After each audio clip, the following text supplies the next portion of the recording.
Maanqaad media haddii ay ku dhaafaan muuqaalada meesha gaduudan subscribe si sulkadaada ku sii karin farta aayar jag ku sii sidoo kale gambaleelka ee dhawaaqaya jagsi si aad u noqoto qofka ugu horeeya ee uu soo gaaro muuqaalada iyo barnaamijyada xiisaha badan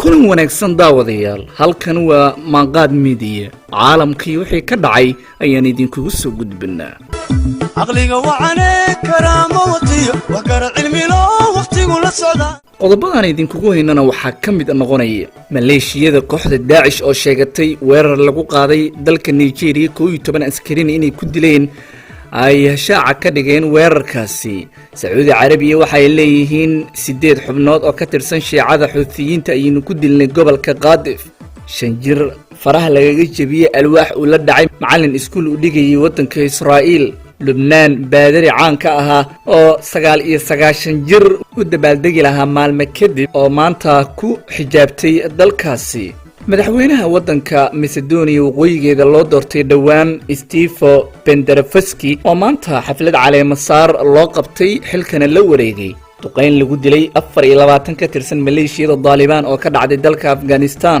weerar lagu qaaday hotel ku yaala dalka Pakistan nooca loo tamashla taga qasaare ayaa ka dhashay siday wax u dhaceynayaan idin maqashiin doonaa qaybaha dambana muuqaal cajiib leh oo aan idinkugu soo gudbin doono sida aad horeba nooga barateen ayaan idin haynaa aqliga wacane karaamo watiyo wakara cilmi loo waqtigu la socda anigoo xasan xayi cabdullaahi ayaa soo saaray idinlana socodsiinaya caalamkii Maanqaad media ku soo dhawaada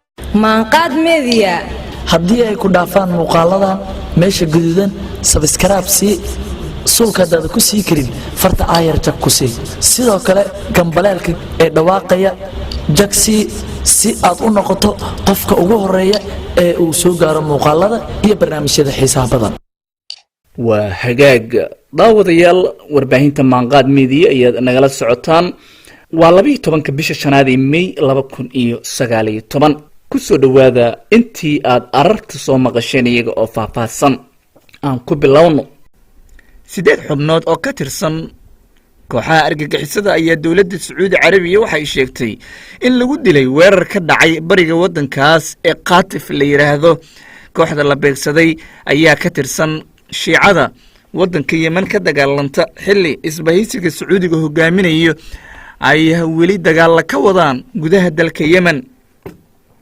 sargaal u hadlay ciidamada wadanka Sacuudiga ayaa u sheegay wakaalada wararka u faafisa dalkaas in lagu guuleystay 8 xubnood oo ka tirsan kooxaha shiicada argagixisada ah in la toogtay wakaalada wararka ee Sacuudiga SBA loo soo gaabiyo ayaa afayeen u hadlay dawladdu waxa uu sheegay in ragga la dilay ay ciidamada beegsadeen xilli ay marayeen deegaanka Sanabis la yiraahdo rasaas dhinaca cirka ah ayaana lagu beegsaday waana la xaqiijiyay geeridooda ayuu intaas raaciyay ma jirto waxa shicib ah oo qasaar ay ka soo gaareen weerarkaasi dhimasho iyo dhaawac midood howlgalkaasna sidii loogu talagalay ayuu u dhacay baa la yiri fariisan weyn ay ciidamada Sacuudiga ku leeyihiin magaalada al-Hammam oo ka tirsan gobolka Qaadif 15 saac la soo dhaafana weerar dhowr ah ayaa halkaas ay ka qaadeen baa la yiri ilaa 2011 gobolka Qaadif waxa uu wajahayay oo bariga dalka Sacuudiga ku yaala weeraro ay mararka qaarkood maleeshiyada shiicada ee dalka Yemen ay ka soo qaadaan dalkaasi halkaasna weeraro ay ka fuliyaan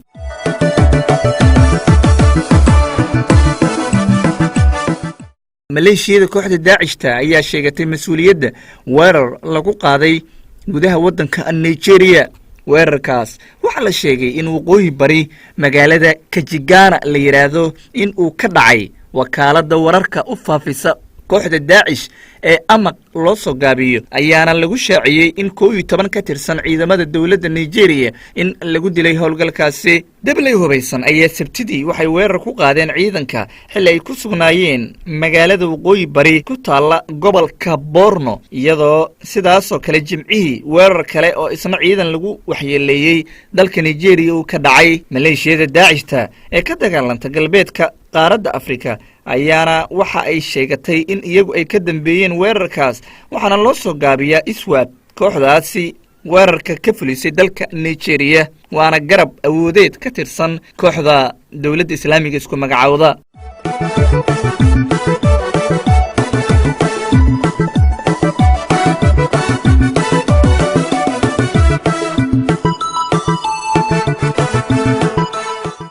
dablay hubaysan ayaa waxay weerar ku qaadeen hotel loo tamasho la tago oo ku yaala magaalada Gawadara, taas oo la leeyahay qasaaro ayaa ka dhashay.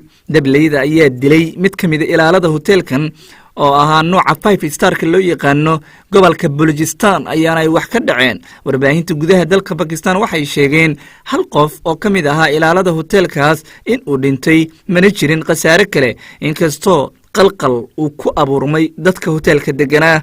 ajaanib ayaa dalxiis ahaan waxay u joogeen hotelkaas oo ay deganaayeen, waxaana ra'iisul wasaaraha waddanka Pakistan Imran Khan war uu soo saaray uu ku cambaareeyay weerarkaasi. weerarada argagixiso ayaa inta badan waxa ay yihiin kuwo muddooyinkii dambe ku soo laba jibaaramayay waddanka Pakistan, iyadoona toddobaadkii hore weerar lagu qaaday magaalada Lahore fariisan ciidamada ay ku sugnaayeen. ma jirto cid sheegatay mas'uuliyadda weerarkii ugu dambeeyay ee ka dhacay hotelkan loo tamasho la tago ee ku yaala Gawadara oo ka tirsan gobolka Balojistan. ciidamada ammaanka waxay sheegeen in baaritaan ay wadaan lagu raad joogo waxa keenay sababta sida ay ugu fududaatay kooxdaasi weerarka fulisay.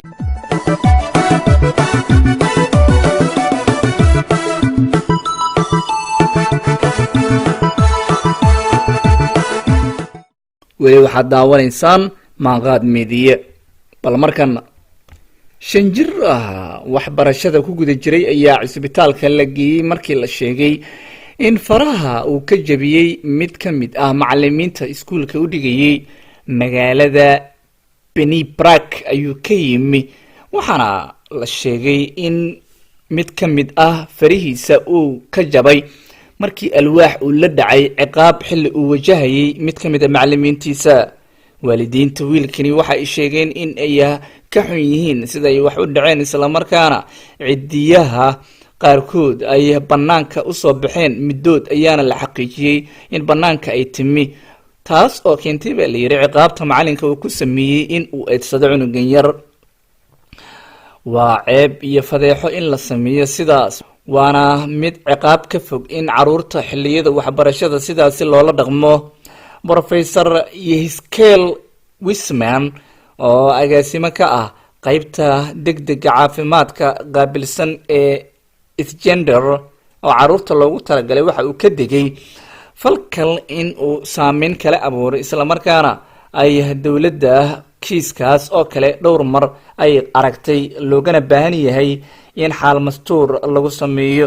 waalidiinta dhibanaha cunuga ah waxa ay sheegeen in aysan raalli ka noqonaynin ciqaabta noocaan oo kale ah, iyadoona ay sheegeen in macalinka ay dacwad ku soo oogi doonaan. macallimiinta iskuulaadka waxaa lagu eedeeyaa qaarkood in ay ciqaabta ay mararka qaarkood ku sameynayaan ardayda waxbarashada kasoo dib dhaca ama ka shaqayn waaya casharada. layliyada loo diro ay keeni karto in waxyeelo nafsiyan ah ay u geystaan ardayga oo keeni karta in uuba xitaa tagi waayo iskuulka.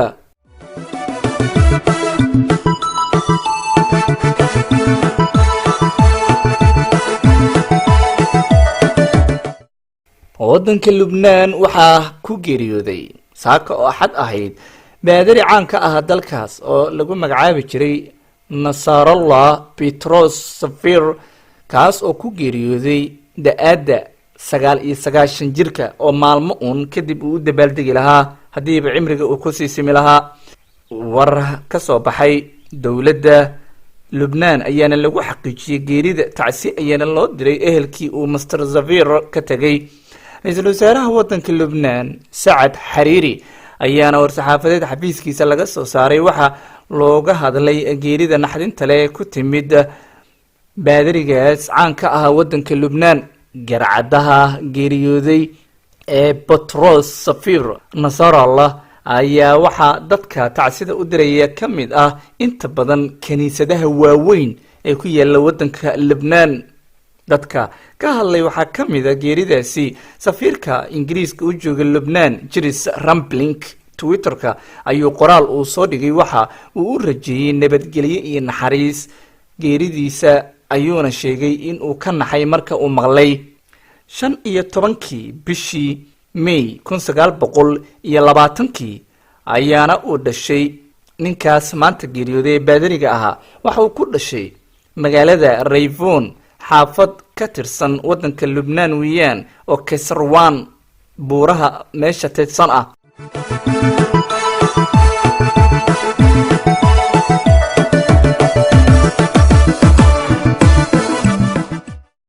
madaxweynaha dhawaan la doortay ee dalka waqooyiga Macedonia Stefo Benderoviski ayaa la caleemo saaray axaddan maanta ahayd. baarlamaanka ayaana meel mariyay iyagoona 5 sano ee soo socota la sheegay in Benderoviski uu yahay madaxweynaha hogaamin doona dalka.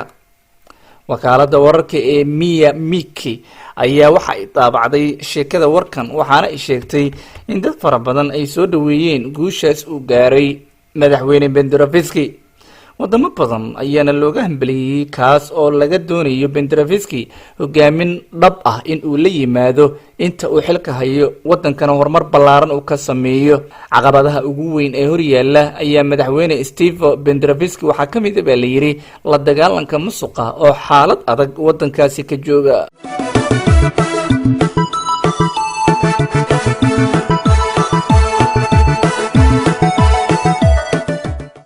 bal markana muuqaal kooban ayaan idin la wadaagaynaa oo qaybaha dambe aalaaba aad nooga barateen. waxaana maanta uu ku saabsan yahay sida aabbaha looga baahan yahay korriimada carruurta in uu kaga qayb qaato. weliba muuqaalkan waa dhowr muuqaal oo laisku keenay, islamarkaana dhowr aabbe oo ciyaalkooda xilliga ayaa korriimada ku jiraan, weliba qaarkood socodka marka ay baranayaan sida maaragta loogu talagalay iyo arrimo kale ayaa uu ka tarjumaya ee nala daawado.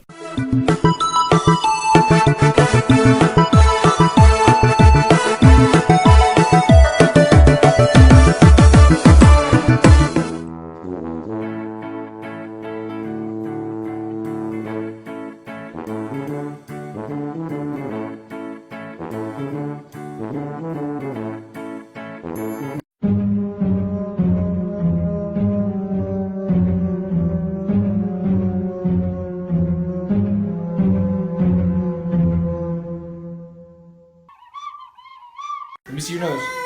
Look. Hurt. Oh, no, look. They took your nose. Hands in the air. Killian, put your hands up. Put your hands up. There you go.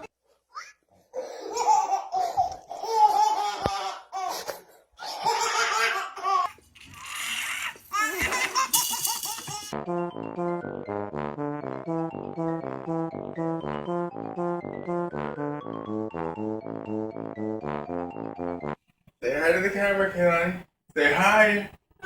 Okay.